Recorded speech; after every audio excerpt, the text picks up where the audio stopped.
Ya, muy buenas tardes. Yo soy Zoe.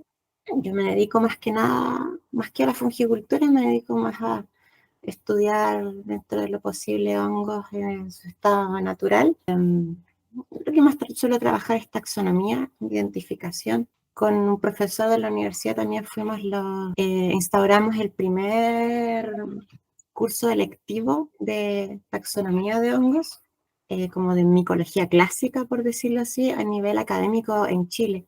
Es un curso que se está dictando esta vez por segundo año.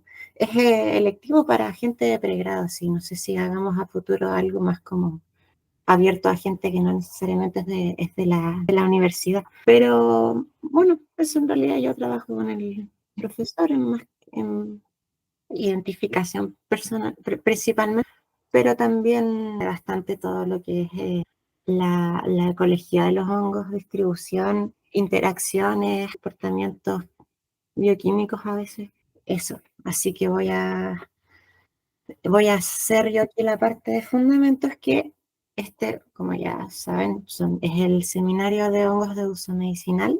Tenemos también otro que es de hongos gourmet. No tenemos fecha para una segunda edición, pero ya lo hicimos una vez y bueno, y todo igual se está publicando ahí por la página de Instagram de Faro Ecológico. Disculpen de antemano si mi voz es un poco cansada porque no sé si habrán alcanzado a escuchar lo que dijo Eduardo, pero venimos hoy día de un sendero de avistamiento, de reconocimiento micológico aquí en Cerro de Santiago, así que venimos bajando del cerro hace poquito. Algo agitados, pero ya, voy a entrar de lleno a lo que es materia. Generalidades fisiológicas básicas de los hongos. Esto además da puntapié a qué entendemos por un hongo, qué es un hongo. Muchas veces nos dicen que un hongo es este entramado de redes, de hifas, de filamentos que está por debajo de un cuerpo fructífero, vale decir, debajo de una callampa, y que crece en el suelo, que ese es el hongo verdadero. Y ya, sí, es el hongo verdadero, pero para definir qué es un hongo eso es bien limitado, porque, claro, si hablamos de levaduras o de hongos que atacan a ciertos tipos de plantas, no aplica la misma definición, así que, y son hongos igual, así que básicamente, bueno, las definiciones de qué es un hongo y que no van mucho más allá de solamente el micelio. Bueno, los hongos son organismos de digestión externa, secretan enzimas para digregar su alimento y absorberlo luego de ya descompuesto. Con descompuesto, descomposición, literalmente nos referimos a una descomposición molecular, a desarmar, romper, vale decir, moléculas. El glucógeno como principal carbohidrato de reserva, igual que los animales, energía de reserva.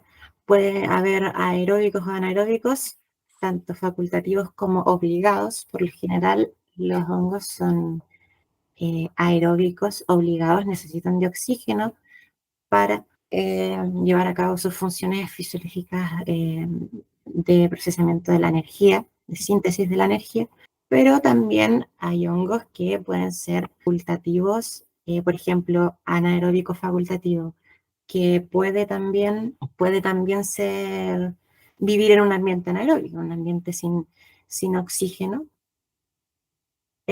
Pero claro, si hablamos, por ejemplo, de un hongo anaeróbico facultativo, puede ser que em, lo más seguro es que se está hablando de un hongo aeróbico, pero que en ciertas condiciones puntuales puede adaptarse a un ambiente anaeróbico. Un ambiente anaeróbico en el que viviría un hongo sería, por ejemplo, el rumen de un rumiante, de una vaca, por ejemplo. Y de hecho, esos hongos son los únicos anaeróbicos estrictos. Bueno, hay una amplia gama. Alimentación mediante compuestos orgánicos, vale decir, lignina, celulosa, bueno, varios otros azúcares varios, lípidos incluso también en algunos casos. La mayoría requiere una alta disponibilidad de agua. No siempre es así, esto es muy variable, bueno, no solo en hongos, sino que en biología en general. Ecología fúngica breve, básica, general. Se sabe que hay hongos parásitos donde se benefician alimentándose eh, de un hospedero, de otro organismo, eh, de un insecto, de una planta, de un animal. Bueno, los insectos son animales, pero me refiero de un mamífero, por ejemplo, de otro hongo incluso. Hay saprótrofos o saprófitos que son descomponedores de materia orgánica directamente que ya muerta. Hay también micorrizados que establecen relaciones con las raíces de plantas.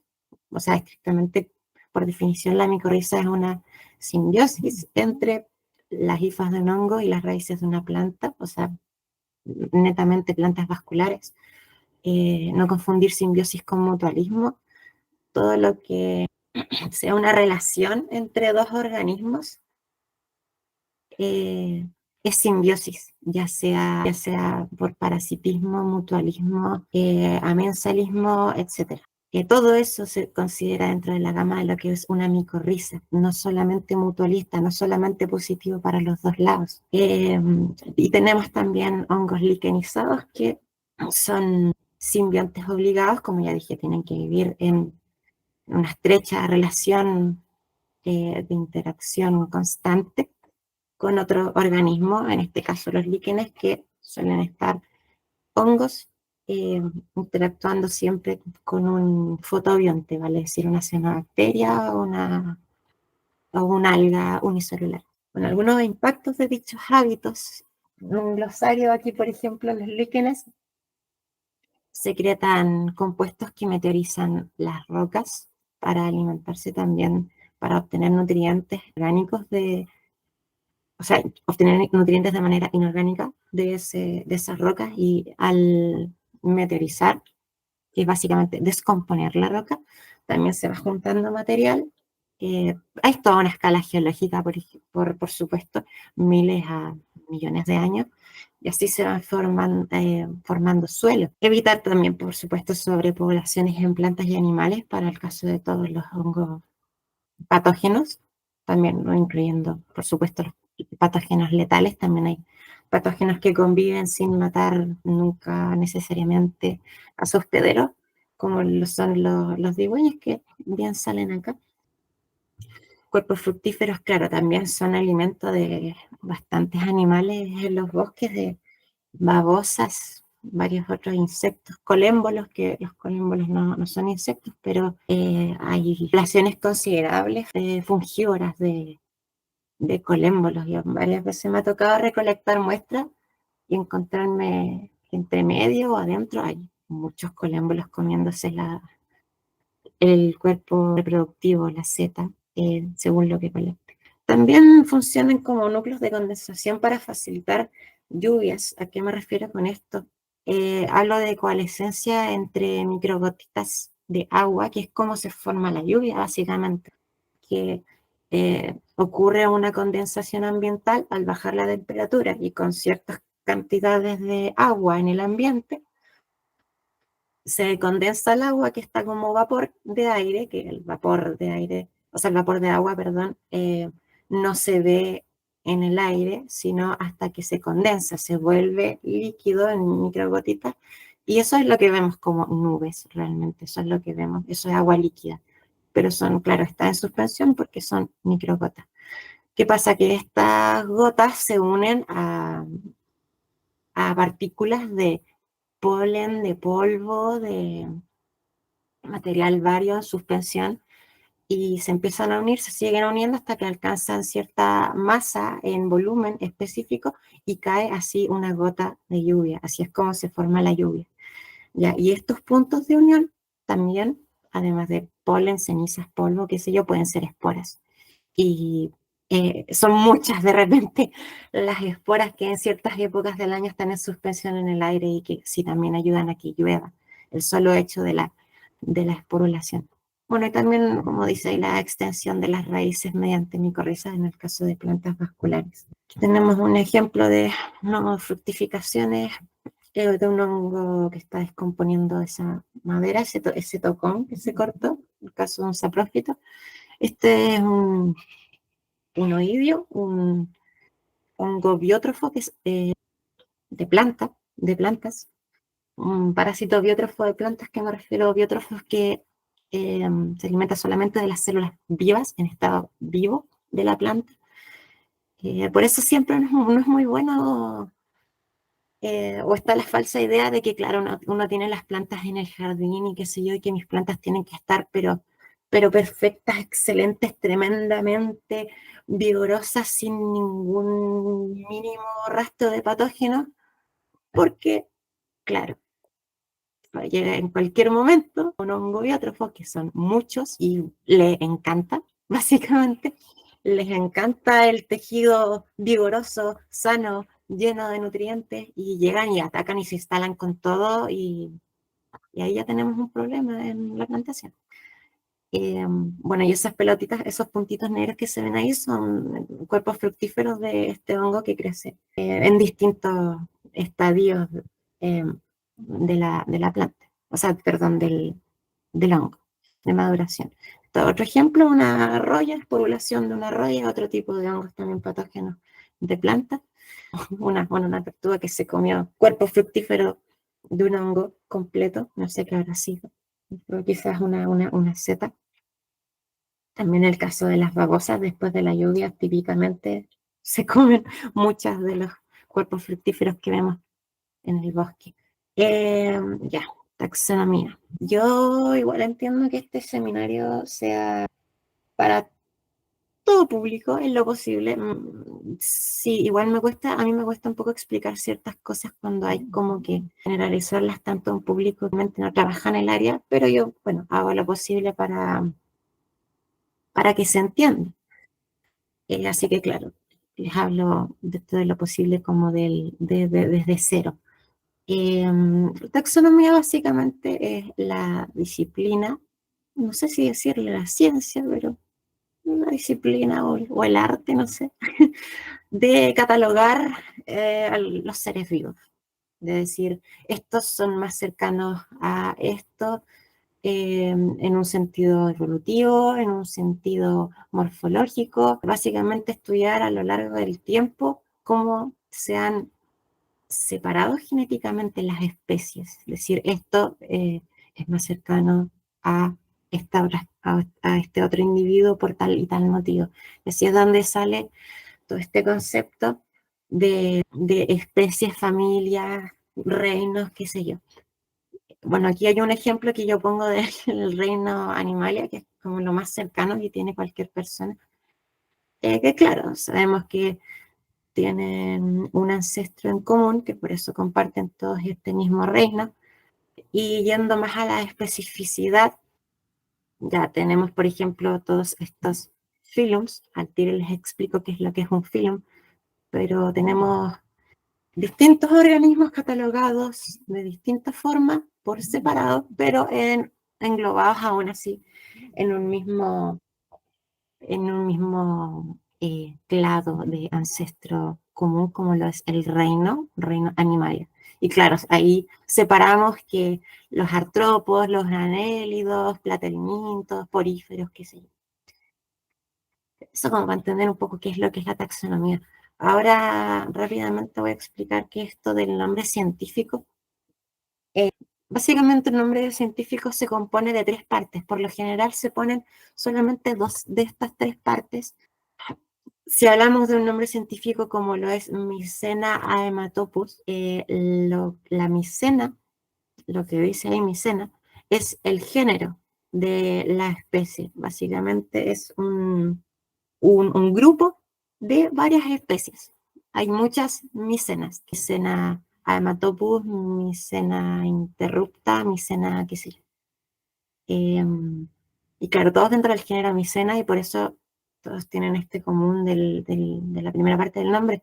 La segunda parte del nombre es básicamente el epíteto específico, que es el nombre en sí, que le puso su autor, el que, el que uno quiera, prácticamente el que uno quiera. No le puedes poner tu propio nombre a una especie que encontraste. No está permitido eso. Y por último, el autor de quien descubrió la especie. En tiempos antiguos, la Mycena haematopus tenía otro nombre porque estaba en otro género.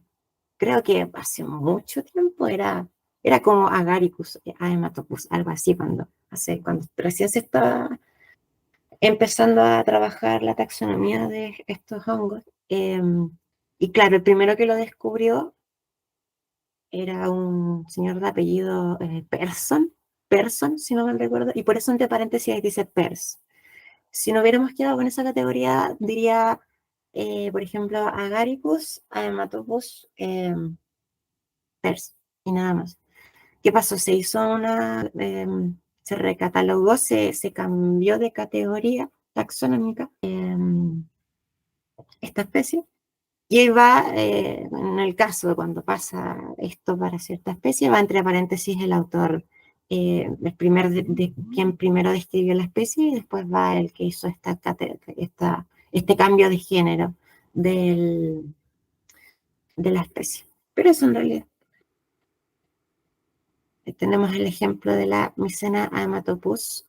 Por lo general se pone solo Mycena haematopus, pero el nombre entero, como en estricto rigor, sería Mycena haematopus pers pecum, que, bueno, el segundo apellido es quien hizo la categorización y quien lo descubrió por primera vez en el mundo, en este caso, está entre paréntesis. Ya, ahora jerarquía taxonómica, de nuevo explicado con un animal para que sea algo más cercano. Básicamente esto va de lo más general a lo más particular según varios caracteres. Caracteres eh, morfológicos macroscópicos, morfológicos microscópicos, genéticos, a veces fisiológicos, claro, en dominio eucariota estamos hablando de los eucariotes, todos estos organismos que tienen en sus células su genoma encapsulado en un núcleo. Ahí tenemos a los hongos, los animales, las plantas, etc. Y básicamente esta pirámide es para dar la idea de que esto es algo jerárquico, porque yo a lo largo de esta presentación voy a hablar más o menos como de que el dominio, el reino, el filum, qué sé yo. Pero ahí se ve en la foto que va de lo más general a lo más particular. O sea, estamos hablando ya un animal, más abajo dice un mamífero, después carnívoro y al final especie, vulpes, el zorro rojo. Eso. Y es para que también les quede la idea de que cuando estoy hablando de filum, está ahí, donde dice filo. Está apenas más abajo del reino, es algo igual bien general. Eso. Aquí tenemos ya varios ejemplos de micenas, micena clorophos, haematopus, qué sé yo, varias especies, pero todas dentro de un mismo género. Ya es también lo que les decía que la categorización actual de los reinos, propuesta por Ruggiero en 2015, que, bueno, no es muy conocida, pero es la que más se usa académicamente hablando y eh, sí, la que más se acepta, es de la siguiente forma, en 7 reinos en total, dentro del dominio Eucaria, el dominio Bacteria, dominio Arquea. Eh, no se dejó tanto como dominio Bacteria, el reino Bacteria, pero claro, es otra cosa aparte. Yo lo puse así como para que un poco se entendiera. Pero claro, en realidad serían 7 reinos y no los 5 de toda la vida. Bueno, sería Fungi, Protozoa, Plantae, Animalia, Cromista, Bacteria y Arquea. Y vamos a hablar, obviamente, aquí de reino fungi exclusivamente. Este árbol es lo que más se acepta actualmente como reino fungi, taxonómicamente hablando. Todo lo terminado en micota, esa terminación de nombre es lo que viene siendo el filo, que se acuerdan que les decía, filo que es algo igual bien general taxonómicamente hablando. Claro, tenemos el filo Blastocladiomicota, Chytridiomicota, Sopagomicota, Mucoromicota, Ascomicota y Basidiomicota. El especial interés en este curso es Basidiomicota, solamente Basidiomycota porque ahí hay muchas categorizaciones de varias especies, varios hongos, varias cosas. Y entre varios de esos organismos, entre todos esos organismos, tenemos lo que son las setas, las orejas de palo, la melena de león, etcétera, que son, bueno, los hongos de interés para este curso. No, ahí mismo lo que acabo de decir, Basidiomycota. Y incluso más particularmente todo esto que vamos a ver en el curso está dentro de lo que ahí dice agaricomicotina. Si ven que dice agaricomicotina ahí a la derecha, todo ese cachito relativamente chiquitito en comparación a todos sus parientes cercanos, es lo que es como lo más popular, ¿no? Lo más que la oreja de palo, que las callampas, pero en realidad hay muchísimo más incluso del mismo filum en hongos. Es todo un mundo bien grande. Bueno, ya, morfología vegetativa, vale decir, no reproductiva, de basidiomicotas, lo que les acabo de contar, de talo filamentoso. Talo significa cuerpo, o sea, aquí voy a estar hablando de cómo son los basidiomicotas filamentosos, que tienen micelio. Bueno, ahora lo vamos a ver. Ya, estos organismos están compuestos por hifas, que son, eh, podríamos decir, como tubos, donde van las células en secuencia, una tras otra. Y eso, una hifa sería como uno de estos filamentos, y el conjunto de estos filamentos es lo que llamamos micelio.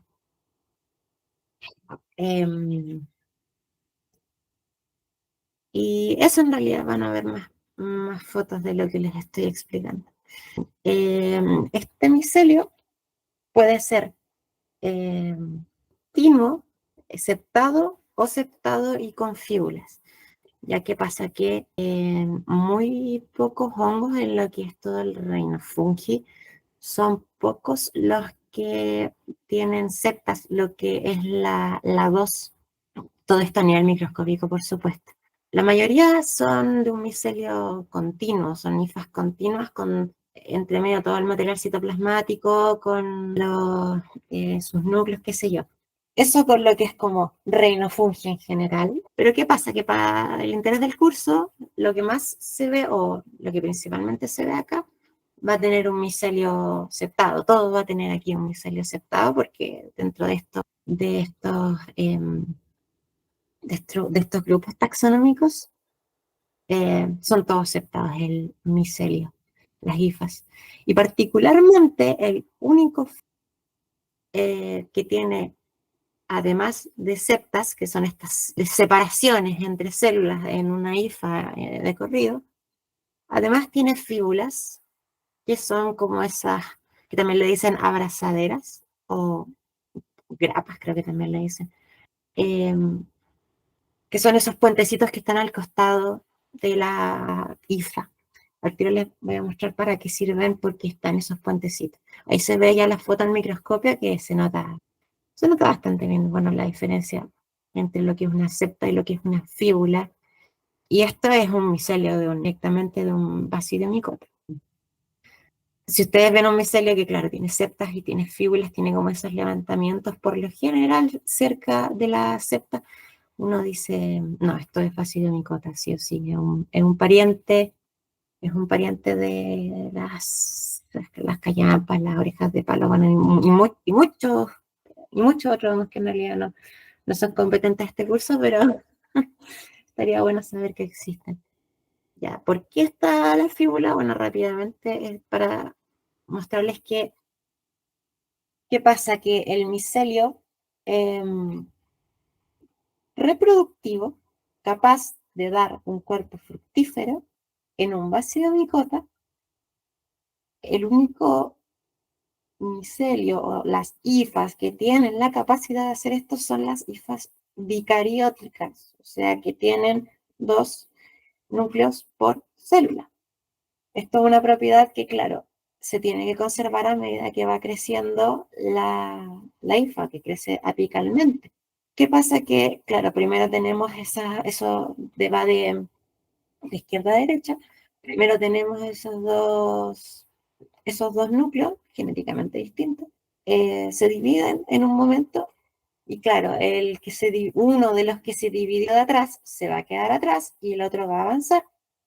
Y uno de los que se dividió del núcleo que estaba adelante se va a quedar adelante y va a retroceder para que así se quede eh, dos núcleos de genoma distintos en la misma célula. Básicamente, ¿cómo pasa hacia atrás de la célula a la penúltima célula con esta fíbula, este puentecito. Bueno, aquí una breve foto. Es para que vean que en realidad esto es ahí un montón de organelos adentro que están llevando a cabo todo este proceso que les estoy resumiendo lo más simple que puedo. Pero claro, todo esto es una cohesión, una maquinaria entre vesículas, entre mitocondrias, en un montón de otros organelos que a quien tiene su función o varias funciones. Zoe, ¿podrías hablar sobre la función de esta estructura en particular? Ya, esas vesículas liberan señales para que otros organelos vayan construyendo membrana de pared celular en el ápice de la hija. ¿Se acuerdan que dije que crecen realmente? Eso, morfología reproductiva sexual de agaricomycetes de tales filamentos. A ver, ¿por qué de agaricomycetes si estamos hablando en realidad en general de basidiomycotas? Porque si volvemos aquí al mapita, ven que a la derecha, el penúltimo nombre de más a la derecha dice agaricomycetes. Eso es una clase específica, es algo aún más acotado dentro de lo que son todos estos clados. Y claro, ¿por qué lo limito a agaricomycetes? Porque si ya nos vamos a algo que es ligeramente otra clase, como lo que está abajito, que dice dacrymycetes, la morfología reproductiva es totalmente distinta. Pero es para que vean que seguimos hablando igual de basidiomycotas, pero más acotada, competente a lo que se quiere aprender en el curso. Que básicamente son lo que vengo ya repitiendo hace rato, que las colas de pavo, las orejas de palo, las callan palo, etc. Bueno, se puede ver como en la base está el micelio que se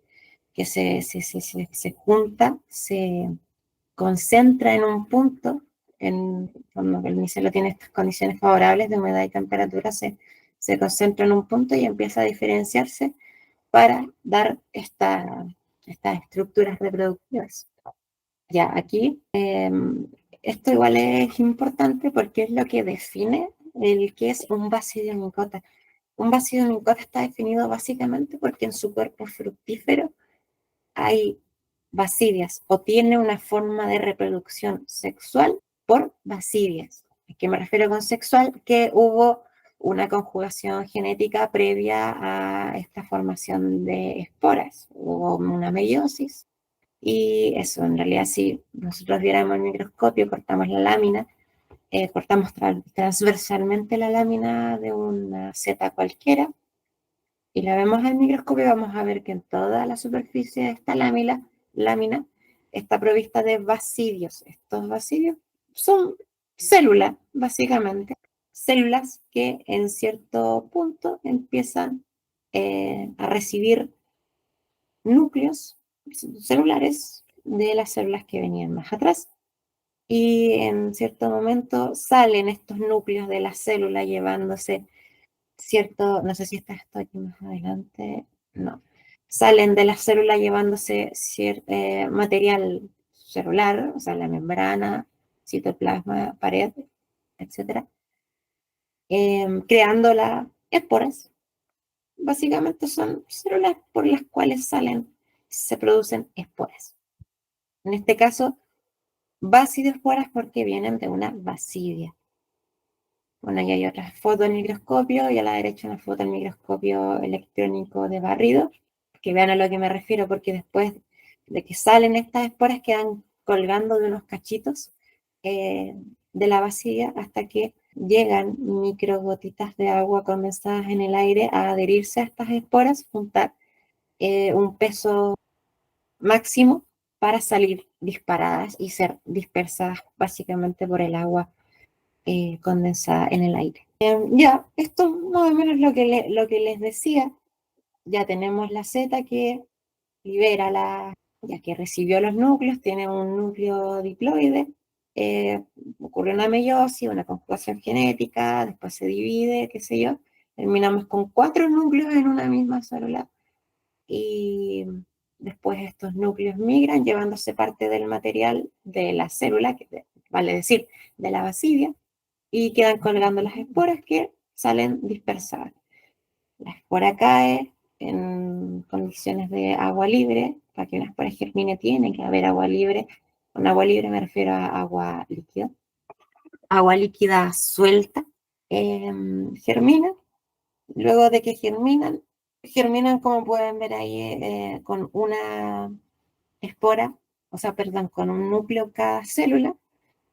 Y que dije recién que en realidad el único tipo de micelio que tiene la capacidad de producir un cuerpo fructífero es el micelio dicariótico, es el micelio en el que tienen 2 núcleos por célula. Así que claro, estas dos esporas que salen, germinan, tienen que en un momento encontrar sus hifas, tienen que interceptarse, donde ocurrirá una plasmogamia y luego una plasmogamia, una fusión de citoplasma. Se unen y empieza a proliferar, a crecer el micelio con 2 núcleos por espora, que, como ya dije, es lo que tiene la capacidad de generar un cuerpo fructífero.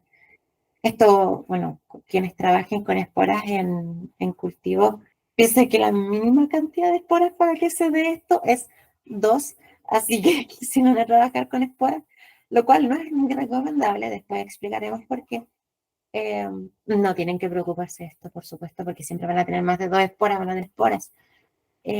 Solamente que es importante saber con qué tipo de organismo estamos trabajando, qué está pasando más o menos ahí en nuestro cultivo. Esto es un ejemplo de lo que quizás, no sé si Bruneoporus, pero... y claro, no siempre en el caso de los agaricomicetes es una Z. Este mismo proceso, todo esto, eso así, tal cual se los acabo de mostrar, las basidias también pueden generarse en poros. Y ahí entramos a lo que es el concepto de himenio, que es una superficie de tejido donde se generan esporas sexuales, como lo son aquí, les acabo de mostrar las basidias. Así que claro, este himenio puede ser laminado, como en el caso de las setas, puede ser en poros, como el caso de algunos hongos poliporales, como no sé, como el Trametes versicolor, por ejemplo, la cola de pavo.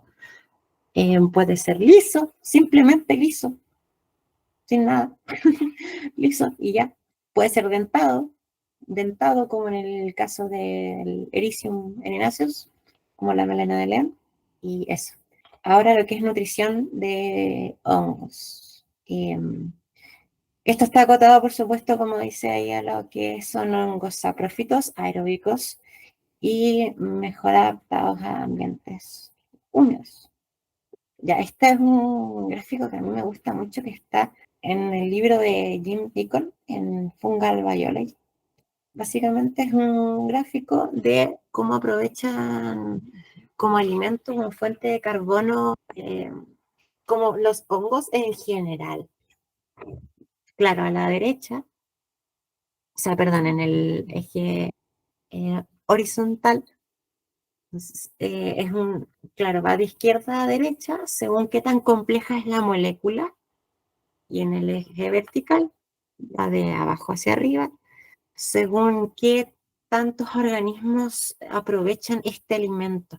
Y claro, es justo una normal, porque claro, sale que en realidad el metano, por ejemplo, hay pocos hongos, que es el que está más abajo, el metano pocos hongos lo usan y es una molécula bastante simple, bastante pequeña en comparación a lo que es la quitina, la lignina, que la lignina es pero gigante en comparación a muchas otras moléculas orgánicas. Y los monosacáridos están justo al medio, monosacáridos como lo es la glucosa. De hecho, vamos a ver ahí más adelante que los hongos tienen, muchos hongos tienen genes constitutivos de glucosa. ¿A qué me refiero con eso? Que de glucasa. ¿A qué me refiero con eso? Que siempre, sin la necesidad de inducirse a, siempre pueden degradar para degradar cierta molécula para obtener glucosa. Bueno, después lo vamos a ver ya más a detalle. Pero casi siempre se prefiere, como se ve aquí en el gráfico, usar monosacáridos como la glucosa, como alimento principal. Bueno, eso, realmente lo que acabo de decir. ¿Y esto por qué ocurre? Claro, porque tienen proteínas de transporte constitutivas para glucosa. Son proteínas que tienen en la membrana celular de transporte para que entre la glucosa a la célula, que siempre están activas. Muchísimos hongos son así, como lo pudimos ver en el gráfico de recién, que el punto más alto, de hecho, decía monosacáridos, como por ejemplo la glucosa. Bueno, esta diapositiva es una suerte de zoom, por si no se entiende muy bien. O sea, tenemos el micelio, después tenemos la célula, y después vemos a nivel de membrana celular. Sí, bueno, eso mismo.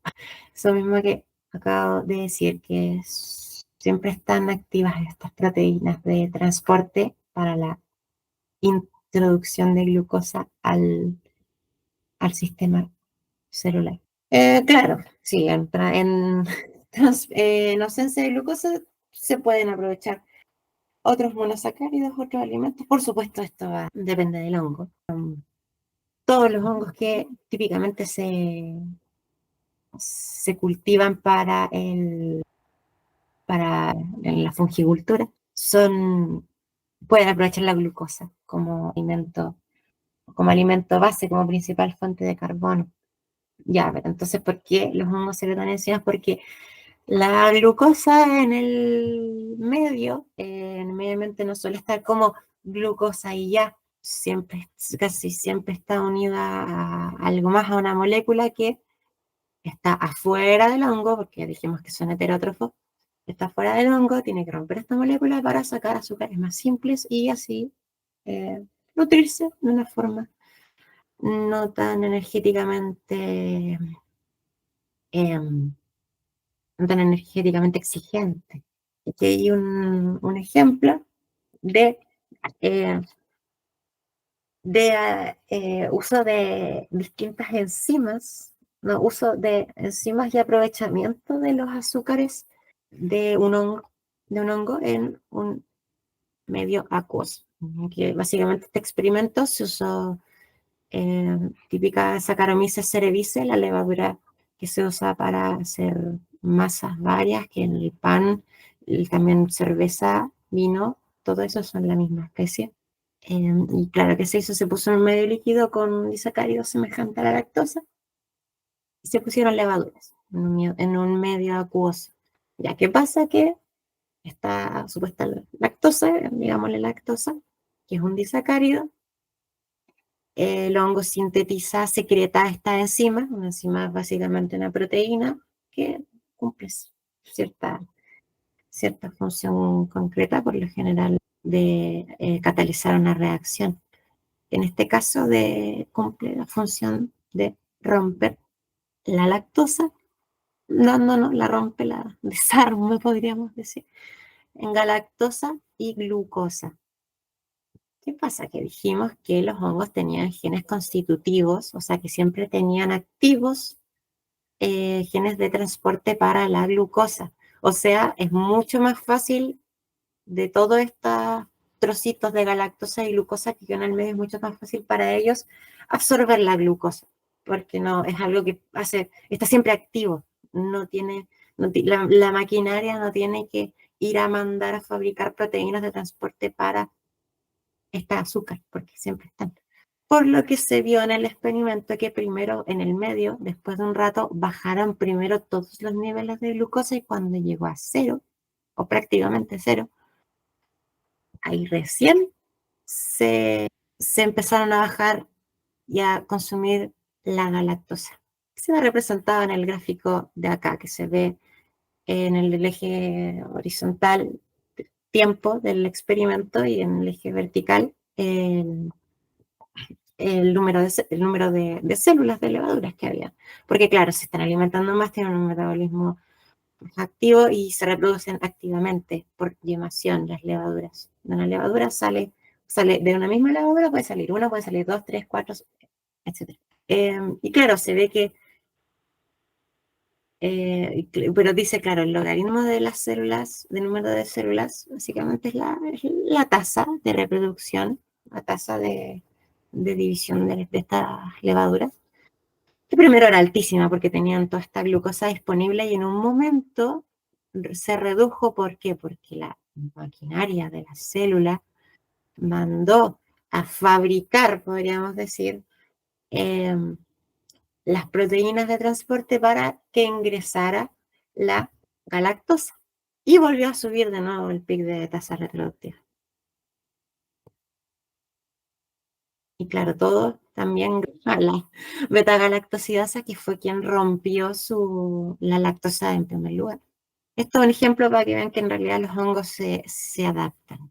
Se adaptan y al igual que todo organismo a nivel fisiológico, va a preferir lo más fácil, lo más rápido, y lo más eficiente en términos energéticos. Eso pasa igual en general.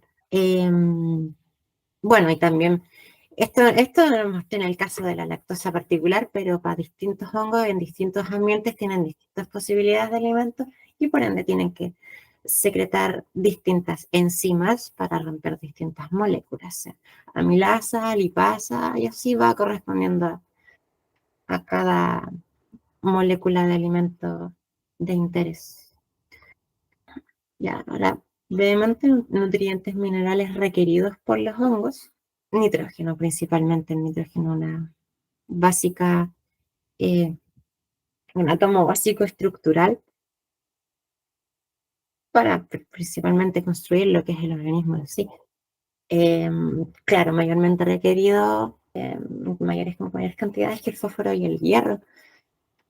Suele ser un nutriente limitante de crecimiento. Esto no solo en los hongos, también en las plantas. Cuando tenemos un exceso como ya les dije, algo estructural, hongos como en plantas, cuando tenemos, qué sé yo, en una plantación, un exceso de nitrógeno en la planta, tenemos pero hojas muy verdes porque hay muchísima clorofila que se compone de nitrógeno.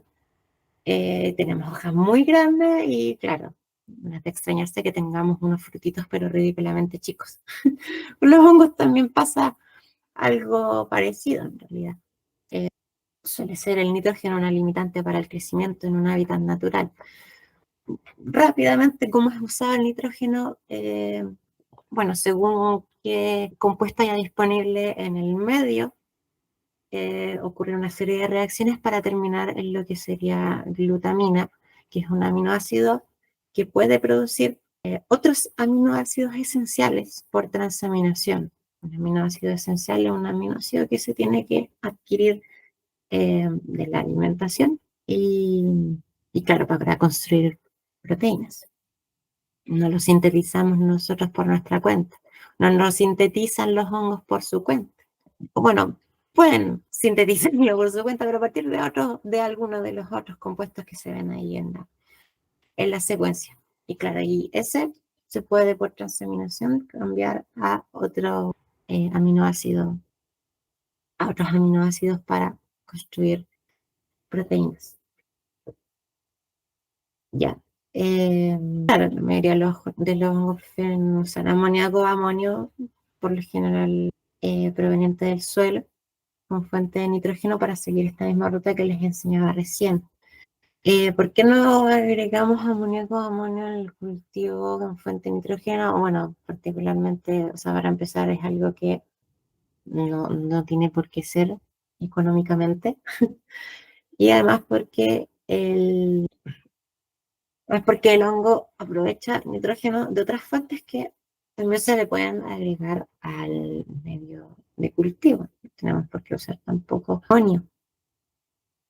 Y claro, además que un hongo, cuando absorbe amonio, cuando lo asimila, libera protones de hidrógeno. ¿Qué pasa cuando se liberan en un medio muchos protones? Se puede ver aquí en esta escala, muchos protones resulta a un bajo pH y claro, y viceversa. Muchos protones a un bajo pH, baja el pH, se puede morir el hongo. Se ahoga en su propio desecho, podríamos decir. Bueno, fósforo. ¿Para qué necesita fósforo un hongo? Para construir ATP, energía básicamente, DNA, fosfolípidos de membrana, etcétera. Ya suele ser escaso porque forma complejos con materia orgánica y calcio y magnesio, por lo que no suele ser bastante más difícil de obtener que el nitrógeno. Pero claro, entonces como el hongo lo aprovecha, puede sintetizar fosfatasas para tener fosfato orgánico, digregarlo, tener una molécula más pequeña, asimilable. Pueden solubilizar fósforos inorgánicos bajando el pH del medio. Claro, también otras eh, adaptaciones fisiológicas para que el hongo aproveche más eficientemente el poco nitrógeno que hay en el ambiente. Almacén de fósforo como polifosfatos en la vacuola, cada célula. Ya, esto también pasa con las micorrizas. Las plantas micorrizadas también, claro, los hongos les sirven como mayor volumen de almacenamiento de fósforo, bueno, entre otros nutrientes. Y ahora voy a hablar brevemente, en lo posible, de los mohos. Ya, los mohos típicamente vemos descomponiendo materia orgánica, creciendo en la fruta, en el pan, en comida. Son básicamente estos hongos de esporulación asexual muy frecuentemente, esta esporulación rápida, eh, que ahora vamos a ver un poco de detalle eh, su morfología microscópica, porque son importantes porque son los principales contaminantes de un cultivo de hongos, de los hongos que nos interesa cultivar y comer.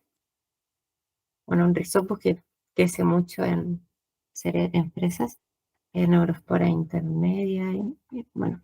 Las poblaciones también de estos hongos son por lo general los que les dan la coloración, porque por lo general el micelio, el conjunto de hifas de este organismo es blanco. Si los vemos de otro color, el 99% de los casos es porque está esporulando y la esporulación es de tal color. Ya, estos musgos están taxonómicamente entre quiascomicota y mucormicota. Están más distantes de lo que veníamos hablando, que son nuestros hongos de interés consumible. Mucormicotas más relevantes en el cultivo de hongos, caracterizado por tener unas estructuras reproductivas cerradas. Bueno, el tiro de regreso para mostrarles qué era eso. Están caracterizados por tener estas estructuras cerradas, donde se generan esporas. Estas estructuras se llaman esporangios. En cierto momento de la madurez se abren y liberan las esporas. Ya, pero claro, igual no todo es contaminación en el cultivo, como se ve acá entiendo los fungicultores a esto le dicen cobweb o algo así, que es un coral, seguramente un rhizopus que está creciendo ahí alimentándose del mismo sustrato que que el hongo, que el hongo aquí se está intentando cultivar ahí, está directamente compitiendo y es un muy buen competidor el rizopus. Pero también este hongo se usa para producción de fermentados en China, alimentos fermentados. Según entiendo el tofu se hace con uno de estos hongos, se deja que se hongue entero, que madure, que fermente. eh, y eso. Bueno, lo mismo que les decía, estructuras de reproducción asexual. Aquí no hay ninguna conjugación genética. No, esto es mucho más rápido y menos variable genéticamente. Claro, de los corales más relevantes en el cultivo de hongos. Ya, lo que les decía, a medida que va creciendo, va generando esta estructura globosa, cerradas, llamadas esporangios, donde adentro se producen esporas que se van a liberar. O sea, dentro de cada uno hay pero miles de esporas y el hongo a medida que se dispersa genera miles de estas estructuras.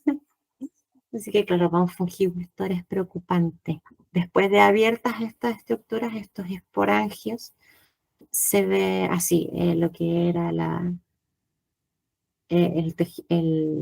¿cómo decirlo? La tela, no, la cubierta que englobaba las esporas se abre y queda retraída hacia atrás, se da vuelta, luego de abierta, y quedan ahí todas las esporas al descubierto. Bueno, así como cotas más relevantes para el cultivo de hongos. También seguimos hablando de mohos, solamente que de mohos filogenéticamente distintos, de otras familias, por decirlo así, de otro filum, como vimos al principio. Tenemos aquí también el ejemplo que esto me lo puso Eduardo, como puse recién justo un ejemplo de una suerte de queso hecho con un moho. Aquí me puso otro queso hecho con moho, que es el camembert, eh, inoculado y fermentado y madurado con Penicillium camemberti, que, bueno, este Penicillium, toda esta cubierta madura del queso fue gracias al hongo que ahí mismo se ve que está cubriendo todo el queso. Penicillium camemberti también del mismo género como lo es el Penicillium roqueforti, el hongo también un moho, que es el moho del queso azul. El más temido por todos los fungicultores, que es el tricoderma, que no solo es un muy buen competidor, sino que no solo es muy buen competidor por el mismo alimento que el hongo que queremos cultivar, sino que incluso algunas especies actúan como micoparásitos, parásitos de otros hongos. Y además tiene una esporulación muy volátil, esporula mucho, da muchas esporas muy rápido y se dispersan, pero con muchísima facilidad. Así que en realidad si alguien tiene contaminaciones de este hongo que se ve como medio que verde oscuro en la casa, no lo abran dentro de la casa, por favor, porque se les va a quedar esporas de este hongo pero por todos lados y después que no les extrañe que van a tener un montón de otras contaminaciones con el mismo hongo que es pero fatal para nuestro propósito que es cultivar cierta especie de interés. Y al microscopio se ven que generan estas estructuras de esporulación no cerrada, sino que abierta y en cada extremo se generan las esporas, eh, no cerrado como en el caso del esporangio que mostré recién. Claro, en este extremo se generan las esporas y todo esto es un conidióforo. ¿Por qué? Porque porta conidias. Foro es portar. Conidióforo porque porta las conidias. Las conidias son las esporas que están en estos extremos, esporas también asexuales, o sea, todo este conidióforo, toda esta estructura sale del micelio y empieza a esporular. De nuevo, que no hay ninguna conjugación genética ni nada. Ya, lo mismo para penicillium, que también típico en cítricos. contaminando cítricos y uvas también, a veces. Que claro, todas esas, el micelio del penicillium es blanco, todas esas manchas como verdosas, medias calipso, medias azuladas, que son las conidias, son estas esporas que yo les comentaba que se generan en un conidióforo. El conidióforo de penicillium, verán que es morfológicamente distinto. Igual estas contaminaciones se pueden detectar a simple vista porque tienen un color y una forma ya de micelio y población distinta y uno va afinando el ojo con el tiempo, pero claro, aún así el microscopio son, pero muy, muy distintas por direcciones de ramificación y etcétera. Otro ejemplo de un contaminante que de repente se pueden encontrar, ¿no? Como los aspergillus también tiene conidioforos, solamente que estos conidioforos son mucho menos ramificados, tienen el extremo de la hifa por el cual viene, se ramifica en otras células dentro de esta misma distal que venía, y ahí mismo ya se generan todas las conidias. También son conidias, son esporas sexuales que salen, bueno, de un día para otro esto puede estar listo, o sea, en un día ustedes pueden ver algo en una placa Petri, porque en el caso de un fungicultivo no se nota, como es todo blanco, podemos ver unos puntitos blancos de algo que está recién empezando a salir, y el otro día ya vemos negro porque está lleno de esporas volando por todos lados. Este hongo de repente suele salir en las casas, en la madera, en los baños, en zonas de mucha humedad ambiental, cosa que es peligroso porque por lo general los aspergillus producen aflatoxinas que no son tóxicas en primera instancia, no es una intoxicación aguda que uno respira estas esporas que salen volando al aire por todos lados y se siente mal el mismo día o al día siguiente, sino que son un daño acumulativo. Las aflatoxinas, bueno, causan daño hepático, están relacionadas también con el cáncer, así que si tenemos mohos negros en la casa por mucho tiempo, meses, años, claro, quizás no sería de extrañarse que después de todo ese tiempo alguien de esa casa desarrolle un daño hepático o un cáncer. Así que son de cuidado estos tipos de mohos negros. Y eso, disculpen la demora, me demoré un rato, pero eso con los fundamentos de este curso.